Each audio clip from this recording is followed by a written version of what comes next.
let's talk about something that has absolutely racked the world of education, the arrival of artificial intelligence. Now, the first reaction, as you know, was all about fear, but we're going to explore how this story might actually end with a whole lot of freedom.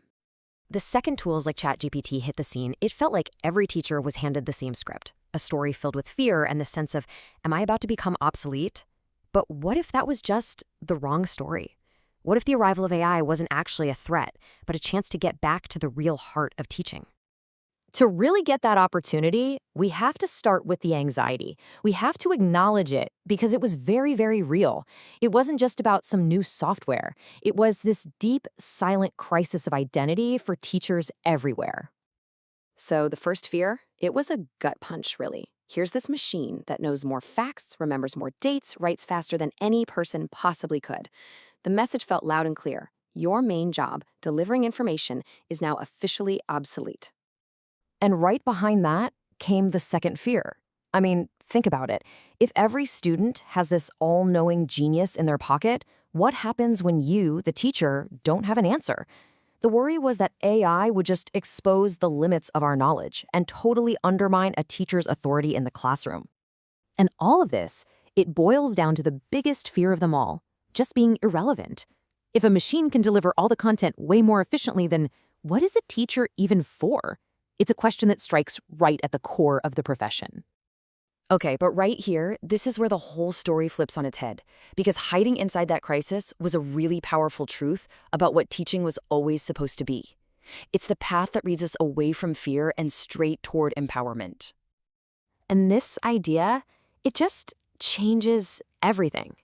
See, the fear was based on a huge misunderstanding, that a teacher's job is to be a walking, talking encyclopedia. But a teacher's real value is never just about information. AI knows information, sure, but teachers know humans. This opens the door to something called the Humanized AI model. And it's not about being replaced. Nope, it's a partnership. We let AI handle the heavy lifting of just delivering knowledge, and that frees up the teacher to do the truly human work, the stuff that can't be automated. We're talking coaching, mentoring, and really guiding the students in their care. So what does this new kind of teacher actually look like? What do they do all day? Because this isn't some small adjustment we're talking about. It's a total identity shift that honestly makes the job more critical than ever. Think about it like climbing a pyramid. For a century, teaching has been stuck at the very bottom, content deliverer. But with AI, teachers can just leap up the pyramid. They become content curators, picking the best resources. Then they become learning facilitators, setting up experiences. And finally, they reach the top, the human developer. And that role is essential. It's something only a human can do. And this isn't just theory, right? This changes the day-to-day job, big time.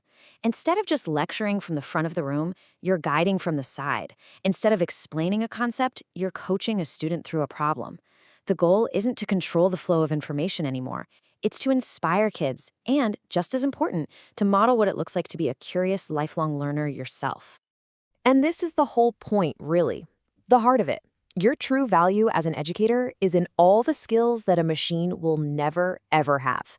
You know, building a classroom culture where it's safe to take risks and fail, mentoring a student through a tough time, developing empathy, fostering real creativity and collaboration. That's the stuff that matters.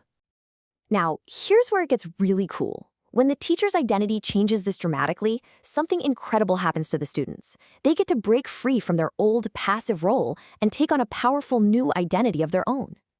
For like 100 years, being a student meant one thing. Sit down, be quiet, take notes, and spit it all back out on a test. But in this new model, the student becomes a producer. They're not just consuming information anymore. They are actively researching, building, creating, and applying what they know in real, tangible ways. Learning is no longer a spectator sport. But wait, I know what you're thinking. What about cheating? It's the #1 concern, right? Well, the source material has this really provocative take on it. AI isn't what creates cheating. The real problem is an old system that just rewards memorization over actual thinking. Those traditional tests, they're what invite cheating. See, when you change the game, when you shift the focus to production, cheating it kind of becomes irrelevant. I mean, how do you cheat on a personal reflection about your own learning journey? How do you cheat on a portfolio of your unique work? You can't. The assessment is now focused on the things that prove real learning happened, the process, the creativity, the thinking itself. Okay, so let's put it all together. You've got a teacher who is a human developer. You've got students who are producers. What do you get? Well, the entire learning environment transforms. It stops looking like a quiet factory and starts looking and feeling like a busy, creative lab. I mean, the physical space actually changes. Those rows of desks designed for passively listening, they get replaced with collaboration pods.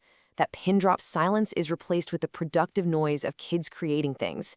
And the teacher is no longer stuck at the front of the room. They're a guide, moving through the space, coaching and helping teams with their work. And this, right here, is why all of this is so incredibly important. Technology, no matter how advanced, doesn't fix the anxiety or the loneliness our students are facing. Humans fix humans. In this new model, teachers are finally free to be what they've always been at their very best, the first responders for the emotional health and well-being of their students. So that brings us right back to our big question. The story we were first told was one of fear, that AI would make teachers obsolete. But what if the exact opposite is true? What if AI's greatest gift is that it takes over the robotic parts of the job, finally giving teachers the time, the space, and the freedom to do the most important work of all, just being human?